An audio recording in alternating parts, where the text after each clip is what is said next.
Donc Antoine, nous voyons à l'issue de l'Ultra Trail World Tour 2015, auquel tu as brillamment participé, tout le monde le sait, et on se voit aussi par rapport à ta 9e participation, si je me trompe, pour être de la Rio, à l'Événement des Foot, que là aussi tu as brillamment exécuté.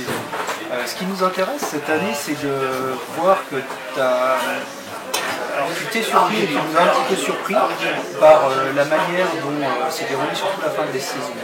Donc sur tout le début de saison, tu as été plutôt l'Antoine traditionnel, on va dire, donc très mesuré avec ce qu'on connaît, tes temps de passage, ces études, cette expérience que tu as acquise depuis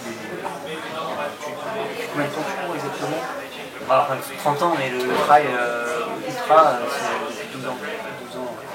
Donc oui, tu as accumulé à peu près tout ce qui se fait sur... sur pas mal de variétés, enfin pas mal de formats différents. Il m'en reste à découvrir. Mais oui, voilà, peut-être les États-Unis, t'es pas trop allé. Exactement, les formats un peu rapides que je suis pas allé trop.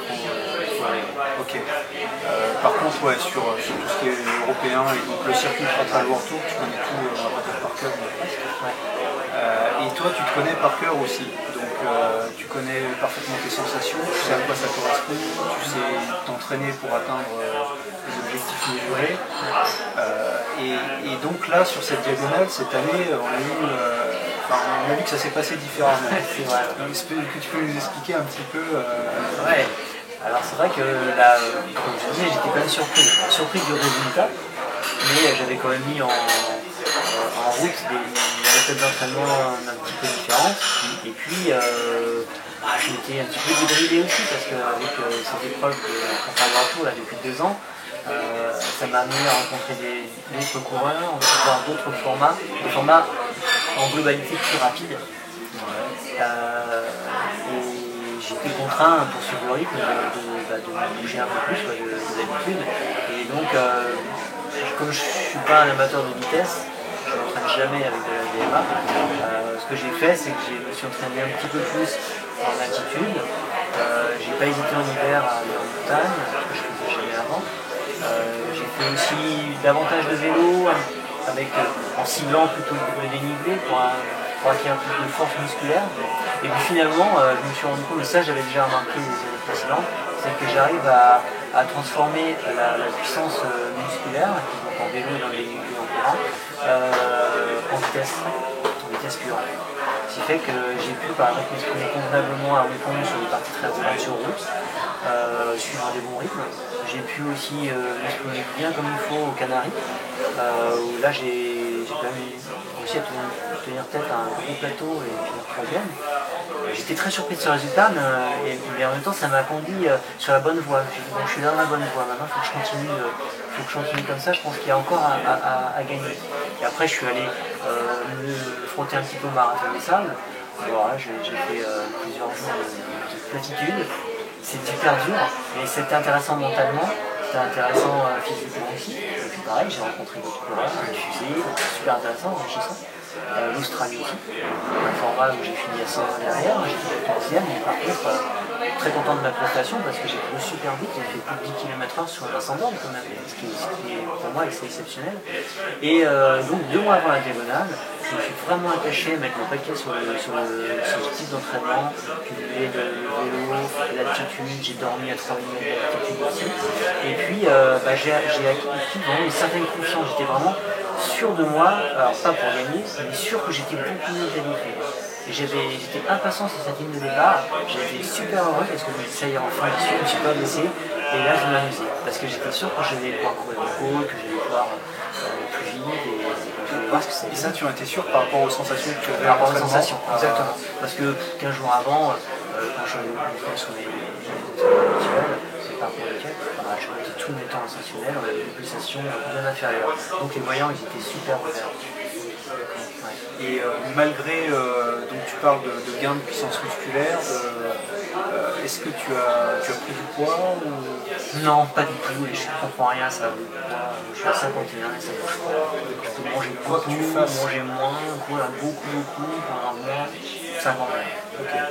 Donc je t'ai déjà entendu dire que ce qui était, c'est qu'il fallait pas avoir de muscle, quoi. Il fallait être le plus léger possible, on va dire, en ultra trail. En ultra, ouais, pour moi, oui, c'est vrai que j'ai remarqué que je suis extrêmement léger. C'est vrai que quand je porte dans mon sac à dos 1 kg, je vois bien que ça a des incidences. Et je pense que le fait d'être à un poids optimal, ça doit avoir la même incidence. Hein. J'imagine, je ne suis pas sûr, mais j'imagine quand même. Et du coup, à poids équivalent, tu as plus de puissance, donc effectivement, tu te sens plus à l'aise en ascension, toujours. Plus rapide, plus fort, plus économique, des descentes avec moins de traumatisme sur les fibres musculaires parce que j'ai plus de muscles pour amortir, notamment le grand consumier que je développe en vélo. Et ce qui me permet d'être un petit peu plus rapide sur les descentes en étant plus économique. C'est très très avantageux. Et donc, sur la course, si on revient à la diagonale, dès tes premiers temps de passage, tu te rends compte que tu es en dessous de tes prévisions. Ah oui. Et avec des sensations qui sont très bonnes. Ouais. Et là, du coup, qu'est-ce qui s'est passé dans ta tête? Est-ce que tu dis, oulala, c'est pas normal, il vaut mieux que je ralentisse, ou profitons-en Je me suis dit, les sensations étaient égales à celles de l'autre course, sauf que j'étais plus rapide. Pas à saut, j'ai eu un doute quand même, je me suis dit, si ça se trouve, j'ai perdu de la sensibilité dans mes sensations. J'ai pensé à ça à un moment. Et puis quand même, j'ai écouté le cœur et il me dit, mais non, il est super bien, donc je me suis dit, ça doit tenir. J'avais d'autres inquiétudes, je me suis dit, peut-être qu'une foulée un petit peu plus ample va peut-être conduire une fatigue musculaire différente. J'étais un peu dans l'inconnu quand même, hein, mais ça tenait, et puis c'est comme ça jusqu'au bout. C'est pour moi une course merveilleuse. Vraiment chouette. Merveilleuse, modulo, le petit top là dans la descente sur la possession. Ah oui, là j'en suis pris une belle. Mais bon, ça rappelle à l'ordre aussi, c'est que j'ai fait une bêtise. C'est-à-dire qu'à un moment, je me suis un petit peu relâché, je voulais peut-être me dire, allez, je vais aller temporiser un petit peu, et puis je pensais un petit peu à l'arrivée, je me suis un petit peu laissé porter par, je sais pas, je me suis garé dans les pensées. J'ai perdu le fil, et là, ça pardonne pas dans un terrain comme ça. J'ai rien compris, hein, mon pied s'est bloqué sur quelque chose, j'ai tiré une racine, j'ai pas cherché à savoir, j'ai surtout cherché à savoir comment j'ai d'atterrir. Bon, je me suis pété un doigt, mais bon, ça va, parce que j'ai protégé les jambes. Et donc physiquement, ouais, c'était un peu déséquilibré, tout ça, mais mentalement, est-ce que est-ce que tu t'es dit, est-ce que je vais arriver à finir Alors, j'ai eu un doute immédiat, c'est-à-dire que j'avais très mal au ventre et j'ai cru que je m'étais cassé une côte ou deux. Et en fait, non, c'était juste le diaphragme qui s'était mis en crampe. Donc ça s'est tout de suite libéré, heureusement. Donc là, j'ai compris que ça, c'était ok. Et j'ai vu que la main, il y avait un pet. Je me connaissais rien du tout, on a pris le pied sur la jambe, rien. Attraper une bouteille pour boire, c'était super compliqué. Super compliqué. Donc j'ai eu des pensées comme vachement négatives sur le moment, puis ça faisait mal, donc ça m'a perturbé, mais pas longtemps que je me suis remis à courir. D'abord j'ai marché un peu et j'étais gros vite, un peu vite quand même. Donc je suis reparti et puis j'ai imaginé la suite en fait, comme je la connais pas mal, j'ai imaginé les parties difficiles. Je me suis dit que là, cet endroit-là, je serais obligé de m'asseoir pour passer les rochers, là je m'appuierais sur un arbre, voilà. Donc je me suis imaginé sur les deux portions difficiles, et je me suis dit c'est pas grave, il faudrait que je fasse ça calmement, et puis après par contre, j'irai plus vite. Quand je me serai économisé, mais c'est pas grave, je vais m'économiser, donc après j'irai plus vite. Et j'ai fait ça, et c'est exactement ce qui s'est passé, j'étais rassuré. Bravo. Ça donné un bon résultat. Et du coup, sur la suite, par rapport à ce que tu as un petit peu découvert, à tes modifications d'entraînement, aux résultats qui vont payer, qu'est-ce que tu envisages?